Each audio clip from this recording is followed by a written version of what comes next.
નમસ્કાર કલમ યુદ્ધ સમાચારની સાથે હું છું આપની સાથે પાયલ બામભણિયા।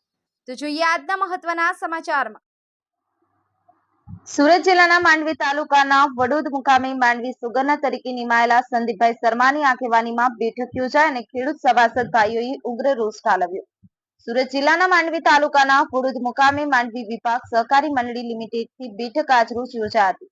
જેમાં માંડવી સુગર ફેક્ટરીના કસ્ટોડિયન તરીકે નિમાયેલા સંદીપભાઈ શર્માની આગેવાની હેઠળ આ બેઠક યોજાઈ હતી। જેમાં સંદીપભાઈ શર્માએ જણાવ્યું હતું કે માંડવી સહકારી વિભાગ ખાંડ ઉદ્યોગ મંડળીની 100 વીઘા જમીન એની જમીન આવેલ છે, જે સહકારી વિભાગની પોતાની માલિકીની જમીન છે, જેમાં સરકાર શ્રીના 20.56 કરોડનો બોજો નોંધાયેલ છે। આ પ્રાઇવેટ સંસ્થા રાખનાર એમને છેલ્લા 1.5 વર્ષથી પરચેસ કરી છે અને આવા જમીન એમના નામે હજુ સુધી ટ્રાન્સફર થઈ નથી અને સરકાર શ્રીનો બોજો હોય તો જમીન નામે થતી નથી અને ઇન્ડસ્ટ્રીયલ ચલાવવા માંડવી વિભાગ સહકારી મંડળીની આ જગ્યા પર 100 વીઘા જમીન છે, જે જમીન માંડવી વિભાગ સહકારીની પોતાની માલિકીની છે, જેમાં સરકારશ્રીનો 20.56 કરોડનો બોજો છે।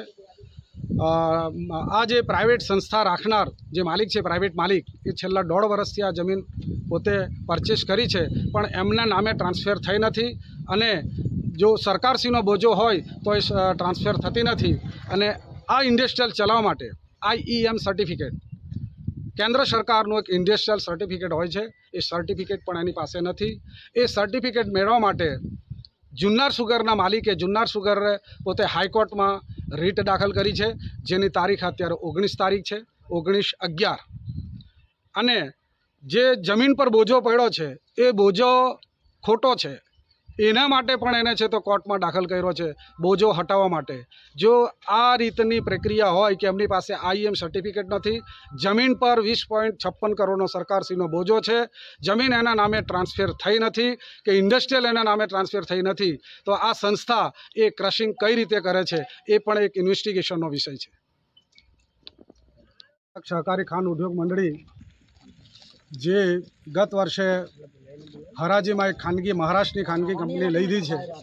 આ માંડવી વિભાગ સહકારી ખાંડ ઉદ્યોગ મંડળી 55,000 સભાસદોની છે।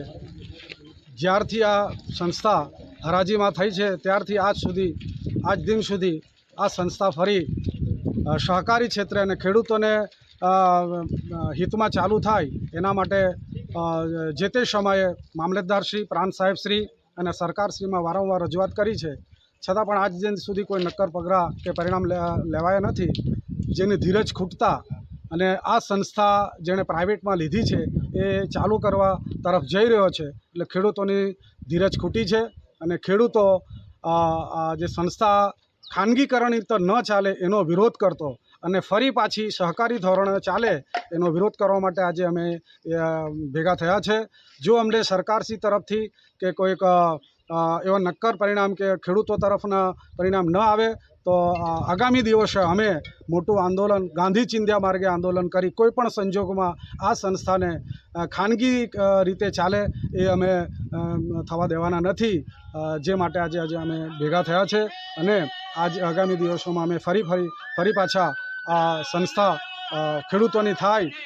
આ સંસ્થામાં બંધ થઈ ત્યારે ખેડૂતોના, મજૂરોના અને ટ્રાન્સપોર્ટરોના, ખેડૂતોના શેરડીનું પેમેન્ટ બાકી છે, મજૂરોના મજૂરી બાકી છે અને ટ્રાન્સપોર્ટરોના ટ્રાન્સપોર્ટના પૈસા બાકી છે। એ તમામ પ્રકારની વાતને ધ્યાને લઈ અને આ સંસ્થાને હરાજી થઈ છે। એ વાતને અટકાવવા માટે, વાતને રોકવા માટે અમે આજે અહીં ભેગા થયા છે। એ સિવાય આ સંસ્થામાં સરકારશ્રીના 20.56 કરોડ રૂપિયા છે, સભાસદના શેર ફાળો 27 કરોડ રૂપિયા છે। આ એક પણ વાતને ધ્યાને લીધા વિના હરાજી થઈ છે। એ હરાજી ખરેખર ખોટી થઈ છે। 200 કરોડની ઉપરાંતની સંપત્તિ આજે 37 કરોડમાં હરાજી થઈ છે, તો એને આપણે સમજી શકાય કે એમાં શું થયું હશે। જય જવાન, જય કિસાન।